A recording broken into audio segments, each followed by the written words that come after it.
On to business now. Brian is with us here in Seoul. He's studying in China today. Russia's foreign minister on a two-day visit. Both countries confronting the fallout, really, from the war in the Middle East. So, Stuart, Wednesday saw Sergei Lavrov meeting with Chinese President Xi Jinping. Now, the two countries had declared a no-limits partnership in 2022, just prior to Russia's invasion of Ukraine. And just as that war destabilized global energy markets, the U.S. and Israel's war on Iran is now doing likewise. And Russia is widely seen as potentially one of the main beneficiaries. As the U.S. has eased sanctions on its oil, exports have gone from a steep decline to a boom, with the price on a barrel of Russian crude roughly doubling. Moscow stands to gain from $45 to $151 billion in additional budget revenues this year alone. China depends on oil from the Gulf, but it has large stockpiles that are giving it some breathing room. And higher oil prices may actually help to offset a domestic deflation crisis in China. Meanwhile, Iran has been demanding payment for its oil in Chinese yuan. That's helping to boost Beijing's international payment system known as CIPS. The U.S. blockade of Iranian ports, meanwhile, is aimed in part at putting pressure on China to help end the war. Russia, though, says it is ready to offset any missing oil supply. Here's Xi Jinping. In the current turbulent and complex international situation, the stability and certainty of China-Russia relations is particularly valuable. The strength and significance of our treaty of good neighborliness and friendly cooperation is even more prominent. So how are the oil markets holding up today then, Brian? Well, sir, global crude prices falling again on Wednesday on hopes for a new round of negotiations between the U.S. and Iran to end that war. International benchmark Brent crude trading under $95 a barrel. Its U.S. counterpart, WTI, down nearly 1% at around $90.55. It's a mixed picture on the Asian stock markets. Some modest gains in Tokyo and Hong Kong on those hopes for a continued ceasefire.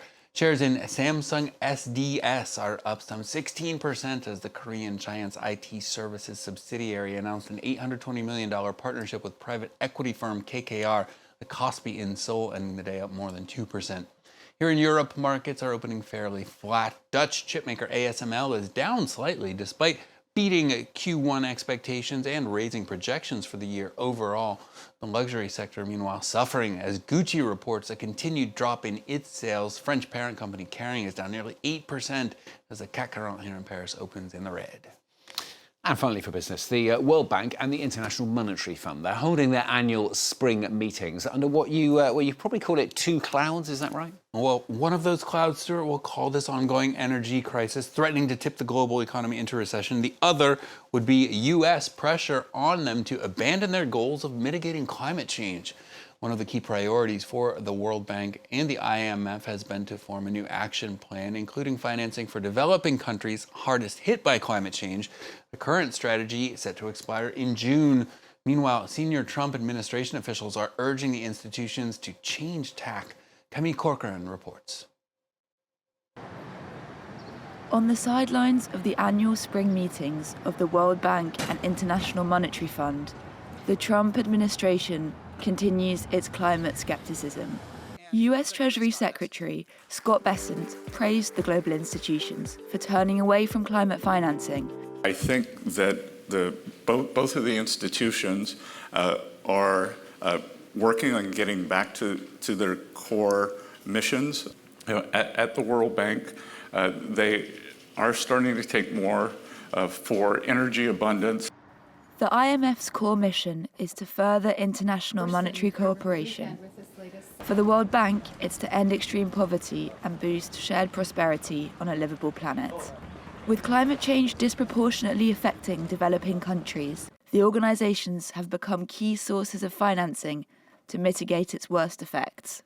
But with the arrival of Trump too, Washington has pushed them to abandon these plans. Last autumn, Scott Bessent demanded the removal of some climate finance targets from the World Bank's aims and insisted it finance all affordable and reliable sources of energy, including gas, oil and coal. But experts say financing renewable energy projects is the best way to alleviate not only the impact of climate change, but also shorter-term energy shocks, such as the war in the Middle East.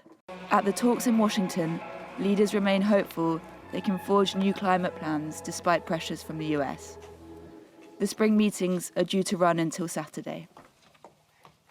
And sir, we're actually seeing a big uptick in renewable energy in the developing world with or without financing aid, just because it's getting cheaper than oil with this ongoing crisis. Exactly. We shall see which way it goes over the coming years. Brian, thanks a lot. Brian Quinn with Business. Straight to